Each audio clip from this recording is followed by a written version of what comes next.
अस्सलामुअलैकुम दोस्तों, मेरा नाम डॉक्टर अली असगर है और आज की इस वीडियो में हम डिस्कस करने जा रहे हैं लैटिस एनर्जी के टॉपिक को।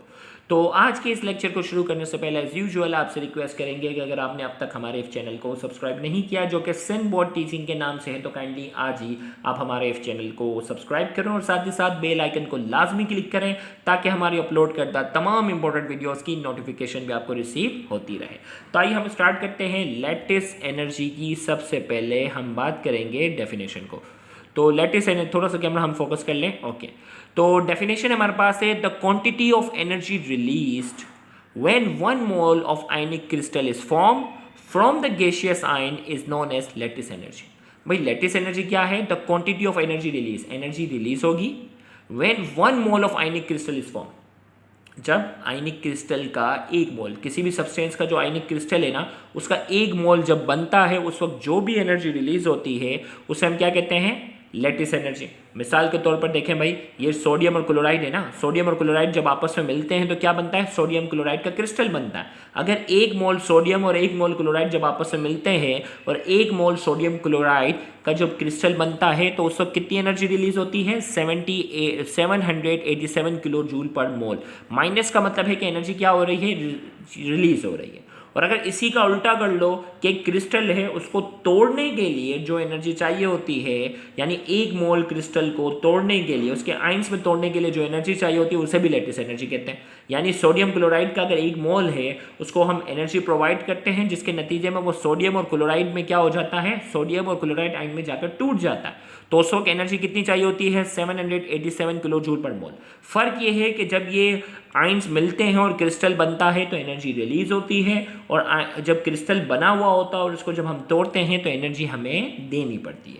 तो इसकी जो दूसरी डेफिनेशन बनती है, पहली डेफिनेशन में क्या थी? एनर्जी रिलीज थी ना, कि भाई the quantity of energy released when 1 mole of the ionic crystal is form, जब 1 मोल किसी भी सब्सटेंस का 1 मोल आयनिक क्रिस्टल का बनता है उस वक्त जो भी एनर्जी रिलीज होती है उसे कहते हैं लैटिस एनर्जी। और दूसरे अल्फाज में क्या होगा? The energy required to break, तोड़ने के लिए 1 mole of crystalline solid, crystalline solid का 1 मोल तोड़ने के लिए, किस में तोड़ने के लिए? इनटू इट्स आइसोलेटेड आयंस, उनके आयंस में तोड़ने के लिए जो एनर्जी चाहिए होती है in the gaseous phase, gas के फेज में लाने के लिए, मतलब आयंस अलग अलग हो जाता है तो गैसियस फेज में आ जाएंगे, उस एनर्जी को कहते हैं लैटिस एनर्जी।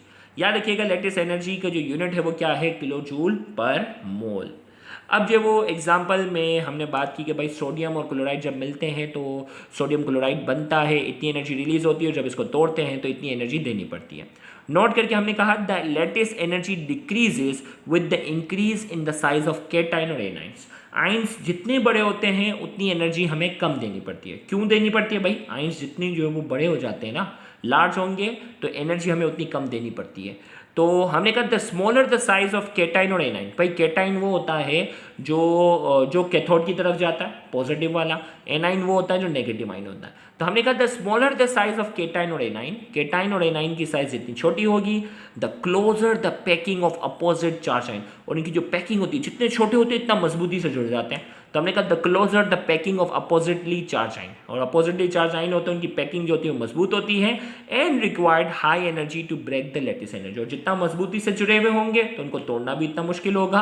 तो हमने कहा required high energy to break the lattice, ज़्यादा एनर्जी चाहिए होती है उसको तोड़ने के लिए। And convert the solid into isolated ions, और इनको आइसोलेटेड आयंस में कन्वर्ट करने के लिए हमें फिर ज़्यादा एनर्जी चाहिए होती है। अब एग्जाम्पल से मैं आपको समझाता हूँ। 2 एग्जाम्पल हमारे पास हैं। Example number 1, lattice energy of sodium fluoride. Lattice energy जो सोडियम फ्लोराइड की है वो कितनी है? 923 kilo joule per mole is higher than potassium fluoride 821 kilo joule per mole. भाई सोडियम फ्लोराइड की एनर्जी ज़्यादा है, पोटेशियम फ्लोराइड की कम है, because of smaller ionic radii of sodium than potassium.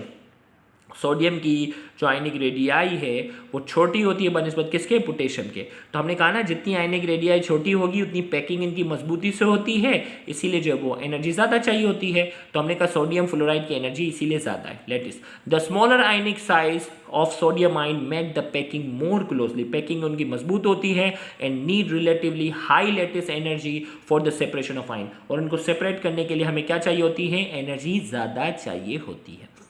दूसरी एग्जांपल हमारे पास है lattice energy of beryllium fluoride कितनी है 3505 kilo joule per mole is much higher than lithium fluoride जिसकी एनर्जी है 1336 kilo joule per mole because lithium possess one positive charge in lithium fluoride whereas charge of beryllium is +2 in beryllium fluoride.